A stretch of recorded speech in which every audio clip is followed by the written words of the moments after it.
పెరుగుతున్న petrol diesel ధరలను తప్పించుకునేందుకు ప్రజలు క్రమంగా ఎలక్ట్రిక్ వాహనాలను కొంటున్నారు. అయితే పశ్చిమ బెంగాల్కు చెందిన ఓ వ్యక్తి మాత్రం తన కారును సోలార్ కారుగా మార్చేసుకున్నారు. సౌరశక్తితో నడిచేలా తయారు చేసుకున్నారు. తన పాత టాటా నానో కారును సోలార్ కారులా తీర్చిదిద్దుకున్నారు. పశ్చిమ బెంగాల్లోని బంకుడా జిల్లాకు చెందిన మనోజిత్ మండల్ అనే వ్యాపారి ఈ ప్రయోగం చేశారు.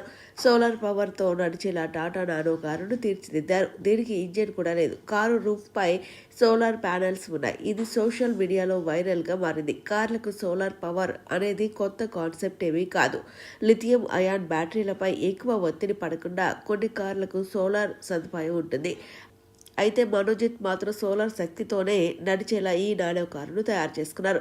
తన టాటా నానో సోలార్ పవర్ కారుతో బెంగాల్లోని బంకురా వీధుల్లో మనోజిత్ మండల్ ప్రయాణిస్తున్నారు. ఈ కారుకు ఇంజన్ ఉండదు, పెట్రోల్ అవసరం లేదు, బ్యాటరీలే ఉంటాయి. అందుకే ఎలక్ట్రిక్ కారులా చాలా నిశ్శబ్దంగా ఈ సోలార్ కారు ప్రయాణిస్తుంది.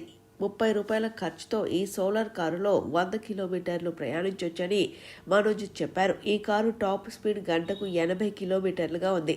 ప్రభుత్వం నుంచి తనకు అనుమతి లభించిన ఈ సోలార్ నానో కారును తయారు చేసేందుకు పెద్దగా మద్దతు దక్కలేదని మనోజిత్ తెలిపారు. అయితే తనకు చిన్నతనం నుంచి ఏవైనా ప్రయోగాలు చేయాలంటే చాలా ఇష్టమని, అందుకే ఎలాగైనా ఈ టాటా నానో సోలార్ కారును తయారు చేయాలనుకున్నానని అన్నారు. ఎట్టకేలకు తయారీని పూర్తి చేసినట్టు తెలిపారు.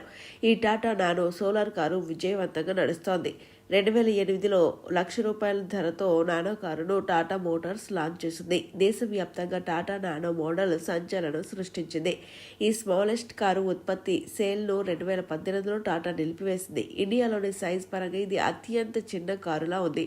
ట్విన్ సిలిండర్ 624cc ఇంజిన్ ఈ కారులో ఉంటుంది. ఇది 38 PS గరిష్ట పవర్ను జనరేట్ చేస్తుంది.